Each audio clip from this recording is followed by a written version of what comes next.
9월 23일 화요일 새벽 우리가 함께 묵상하실 하나님의 말씀은 역대하 7장 1절에서 22절 말씀인데요. 우리 1절에서 우리 짧게 3절까지 말씀을 먼저 읽도록 하겠습니다. 1절에서 3절만 읽겠습니다.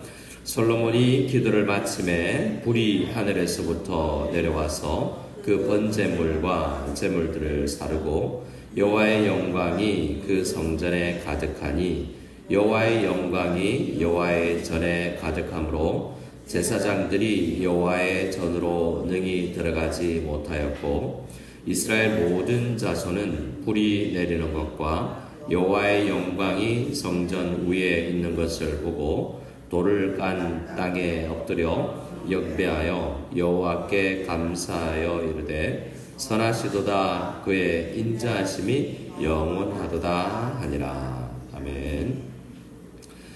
솔로몬의 이야기가 역대하 1장에서 9장까지 기록되어 있죠. 잘 읽어보면 솔로몬이 성전만 지었구나 이런 정도의 생각을 할 정도로 그가 오랜 기간 40년, 사울 왕이 40년, 다윗 왕이 40년, 솔로몬이 40년을 통치했습니다.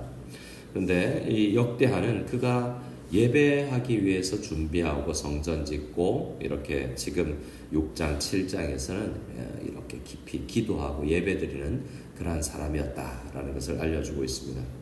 오늘 말씀은 이제 성전을 완공하고 성전의 모든 기구를 넣고 이제 기도하고 성전 낙성식을 일주일 동안 행하고 또 절기가 마침 7월 달에 있어서 절기를 행하고 이렇게 한 보름 정도나 이들이 많은 이스라엘 사람들이 예루살렘에 모여서 예배를 드리고 성전 낙성식을 하고 마쳐지는 그리고 각자의 삶으로 돌아가는 그런 내용이 기록되어 있습니다.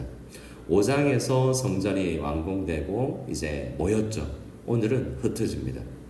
우리 교회는 모이고 흩어지는 장소죠. 그런 기관입니다. 성전은 예수님을 상징하고 성전은 또 우리입니다. 우리가 다 모였을 때 예수님의 몸이 되는 거죠. 요즘은 성전 예배당에 모인다고 하지만 우리를 모아주시는 분은 예수님밖에 없습니다. 우리가 남자들은 골프 치고 운동하고 동호회해야 더 잘 모인다 하지만 결국 그 동호회 모임은 흩어질 수밖에 없습니다. 언젠가는 우리의 공통부모는 우리 모든 성도님들이 모이는 공통부모는 예수님밖에 없죠. 예수님께서 우리를 모으시는 분이고 예수님은 또 우리를 흩어 우리의 이 삶으로 우리의 가정으로 직장으로 파송하시는 분이 우리 예수님입니다. 오늘 말씀은 우리 예배를 드리고 흩어지고 주님께서 약속을 해주시는 그런 장면이라고 할 수 있습니다. 1절부터 보면 솔로몬이 기도를 이제 7가지 기도를 마치지 않습니까? 근데 뭐가 하늘부터 내려옵니까? 불이 내려옵니다. 불이 내려오는데 자 오늘 이 아침에 이곳에 불이 임하면 어떻게 될까요? 불나죠. 불나는데 우리 성경에서 이야기하는 불은 2가지가 있죠. 태워서 죽이는 불이 있고 성령께서 하나님께서 교회의 성전의 성도들에게 내리는 불은 태우는 게 죄만 태우고 우리는 타지 않습니다. 우리에게 거의 힘을 주죠. 모세가 떨기나무 불꽃을 보았을 때 타지 않지 않습니까? 또 출애굽기 40장에 보면 또 여호와의 영광이 임하고 또 레위기 9장에 보면 속죄 번제제 드릴 때 불이 임하고 여호와의 영광이 임합니다. 또 다윗이 오르날의 타작마당에서 예배를 드릴 때 불이 임해서 다 태우죠. 근데 사람은 죽지 않지 않습니까? 여호와의 영광의 불과 구름이라고 할 수 있습니다. 불이 내려서 번제물과 제물들을 사르죠. 우리 예배자를 사르는 것이 아니라 우리의 예배자의 죄를 상징하는 번제물이 살라지는 것입니다.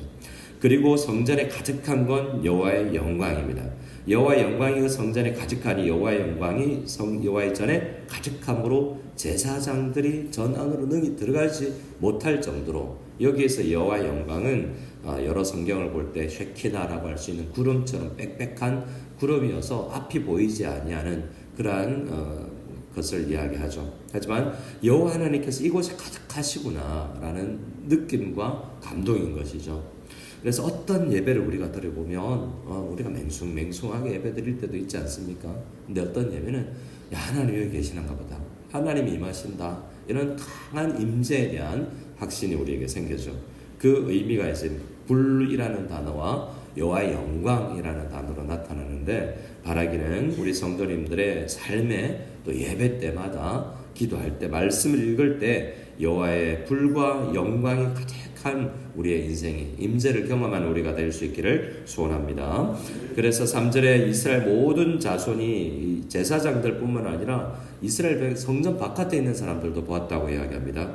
불이 내리는 것과 여호와 영광이 성전 위에 있는 것을 보고 돌을 깐 바닥에, 성전 바깥에 있는 바닥에 그들이 엎드려서 경배하는데 그들이 이런 찬양을 합니다. 선하시도다, 그의 인자하심이 영원하도다. 우리를 버리지 아니하셨구나. 선하신 하나님, 우리가 이렇게 죄 많은데 저 불이 나를 불살라야 되는데 하나님께서 선하셔서 인자하심이 오래 참으셔서 정말 우리를 태우지 아니하시는구나 라는 회개의 기도를 받아주시는 하나님 앞에 고백을 하는 것을 볼 수 있습니다.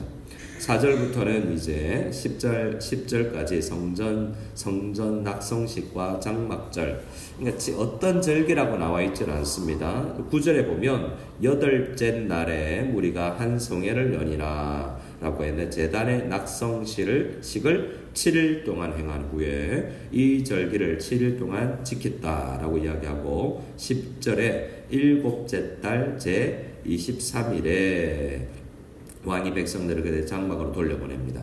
23일 전에 이제 한 보름간의 일이 있었기 때문에 7월 달이죠.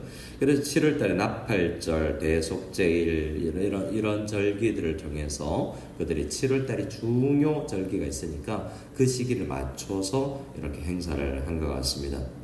그래서 성전 낙성식을 이렇게 하나님 앞에 드리는데요. 이 5절에 보면 예물을 얼마나 많이 드렸냐면 소가 몇 마리요? 22,000마리, 양이 12만 마리. 엄청난, 그러니까 국가 예산과 성도들이 이 태워 없어질 것에 얼마나 감사했고, 이거 물량 공세가 아니라 이만큼 백성들이 마음을 모았다라는 거죠. 사실은 이렇게 다 죽어 없어지는 것이고 태워 없어지는 것인데 이렇게 소비를 한다는 것은 거룩한 낭비라고도 우리가 이야기하지 않습니까? 그만큼 내 죄가 크고 우리의 하나님에 대한 영광을 사모하고 있다라는 것을 보게 됩니다. 아깝지 않을 정도로 하나님 앞에 드립니다. 이렇게 드려서 성전 낙성식 행사를 합니다. 6절에 제사장들도 모이고 레위 사람들 악기 부르고 악기를 연주하고, 이 악기는 다윗이 이전에 만든 것들이었고요. 그 찬양하고 경배합니다. 제사장들이 무리 앞에서 나팔을 불고 온 이스라엘은 서 있고, 7절에 솔로몬이 여호와의 전뜰 앞뜰 가운데를 거룩하게 하고 거기서 제사를 드려요. 자, 제단이 아니라 뜰에서요. 왜냐하면 그만큼 예배 제물이 넘쳐났기 때문에 제단이 그걸 수용할 수 없을 정도로 엄청나게 많은 예배. 그러니까 이런 거죠. 우리 주일 예배에 미어 터질 정도로 성도님들이 모이고 헌금 바구니가 넘쳐나서 담을 수가 없고 뭐 이런 정도의 놀라운 은혜가 이때 경험된 거죠. 항상 그랬겠냐마는 이런 은혜의 경험이 있죠. 이런 은혜의 경험과 임재가 축제 같은 예배가 있으면 참 좋겠죠. 이런 예배가 우리에게 경험되어질 수 있기를 이 새벽에 간절히 기도했으면 좋겠습니다. 근데 그런 성전 예배를 드리고 나니까 11절부터 이제 하나님께서 나타나십니다. 밤에 짠 나타나셔서 우리를 진짜 만나주시죠. 그냥 구름 아니라 불 아니라 하나님의 음성과 말씀이 들리는 게, 자, 우리가 귀로 들리는 것도 있지만 성경 읽을 때 야, 이게 하나님 말씀이구나. 이게 하나님 우리에게 말씀하시는 만큼이죠. 말씀이 우리의 마음에 들어와서 요동칠 때 이게 진짜 하나님 만나는 거죠.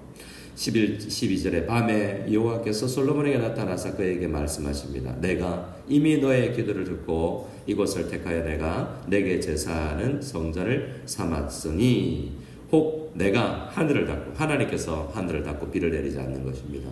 우리의 삶에 문제가 생길 때 우리 기도 내용이지 않습니까? 요약해 주고 있습니다. 7가지 기도 제목으로요. 비를 내리지 아니하거나 혹 메뚜기들에게 토산을 먹게 하거나 혹 전염병이 내 백성 가운데 유행하게 할 때에 내 이름을 일컫는 내 백성이 그들의 악한 길에서 떠나서, 제일 먼저 하나님께서 죄를 용서하시는데 먼저 그들이 하나님 우리 죄악된 길을 걷고 있습니다. 이렇게 안 살고 싶습니다. 그 죄악길을 떠나고 또 스스로를 낮추고 그리고 기도할 때 그냥 기도가 아니라 이런 기도의 자세가 있을 때 그리고 얼굴을 찾으면 기도의 다른 모습이 찾는 거 아니겠습니까? 여호와의 얼굴을 찾으면 내가 하늘에서 듣고 그들의 죄를 사하고 그들의 땅을 고칠지라. 이제 이곳에서 하는 기도에 내가 눈을 들고 귀를 기울이리니 이는 내가 이미 이 성전을 택하고 거룩하게 하여 내 이름을 여기에 영원히 있게 하였습니다. 내 눈과 내 마음이 항상 여기에 있으리라. 우리 주님의 마음은 지금도 동일합니다.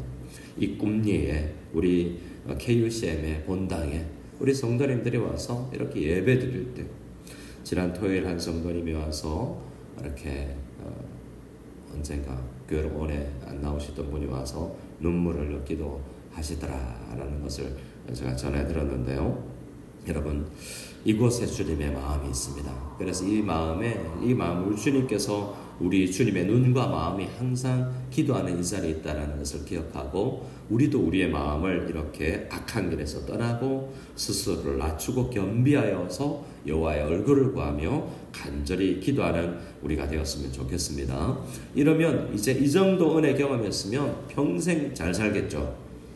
근데 이제 7장 지나서 9장 지나서 보면 어떻게 이스라엘이 이 은혜를 망각하고 이스라엘 전체가 본 것 같은데 이렇게 큰 불과 번제물이 자르고 절기의 은혜를 경험하고서도 떠날 수 있는 게 우리라는 거죠. 그만큼 우리 연약합니다. 그래서 17절 이하에는 두 가지 약속입니다. 하나는 17절부터 18절 두 가지는 이렇게 지키면 이렇게 잘하면 내가 복을 줄 것이요 19절부터 마지막은 항상 벌 준다는 게 더 길어요. 신명기 28장에 가면 나가도 복을 받고 들어와도 복을 받고 이런 이야기 있죠. 근데 그 이야기는 3분의 1이고요 3분의 2의 더 많은 분량은 나가도 저주를 받고 들어와도 저주를 받고 해요. 우리는 복에만 관심 많지 않습니까? 누가 복 받냐는 거죠. 17절 18절 이 말씀이 중요하고 이렇지 않으면 안 된다라는 거죠. 우리가 부흥을 경험하고 우리가 우리 자신을 지키는 방법 17절 18절입니다. 같이 읽겠습니다. 내가 만일 내 앞에서 행하기를 내 아버지 다윗이 행한 것과 같이 하여 내가 내게 명령한 모든 것을 행하여 내 율례와 법규를 지키면 내가 내 나라 왕위를 견고하게 하되 전에 내가 내 아버지 다윗과 언약하기를 이스라엘을 다스릴 자가 내게서 끊어지지 아니하리라 한 대로 하리라. 아멘. 19절에 그러나 너희가 만일 돌아서서 그러지 않으면 반대의 말씀이 있습니다. 우리는 축복의 비결이 이렇게 불이 내리면 여호와의 영광이 가득하면이 아니라 우리가 말씀 지키면이에요. 우리 그런 현상이 없더라도 우리는 말씀 붙들고 하나님의 이 말씀이 기록된 말씀이 하나님의 말씀인 것을 기억하고 항상 하나님의 말씀대로 나를 지키며 우리의 삶을 살아갈 수 있는 제사장과 레위인들 뿐만 아니라 우리 모든 성도도 그렇게 살아야 되겠다라는 생각을 하게 합니다. 우리 주님은 우리 한 구절만 읽고 우리 마치도록 하겠습니다. 10절입니다. 10절 말씀, 10절 11절 말씀, 10절 말씀을 같이 읽겠습니다. 일곱째 달 제23일에 왕이 백성을 그들의 장막으로 돌려보내매 백성이 여호와께서 다윗과 솔로몬과 그의 백성 이스라엘에게 베푸신 은혜로 말미암아 기뻐하며 마음에 즐거워하였더라.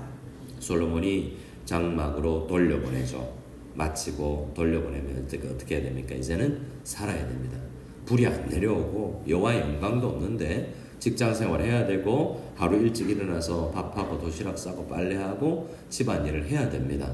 이건 이제 우리가 예배드렸으면 일주일 동안의 삶에서 우리가 어떻게 살 것인가 그 말씀 붙들고 17절에서 이야기한 것처럼 아버지 하나님 다윗이 행한 것처럼 다윗이 성공했을 때처럼 다윗도 말씀 내려놓으니까 그가 넘어지지 않냐라는 것을 기억하면서 하나님의 말씀 법규를 지키고 기록된 말씀대로 살아갈 힘을 주십시오. 간절히 기도할 때 우리 인생과 우리의 사업과 우리 가족과 자녀의 축복이 이 말씀의 순종에 있음을 기억하고 주님 앞에 주의 말씀 기억하게 해주시고 겸비하여서 돌이키고 주의 앞에 얼굴을 찾는 기도하는 사람 되게 해주시옵소서. 간절히 기도하며 나아가는 그래서 복을 받아 누리는 우리 모두 다 될 수 있기를 소원합니다.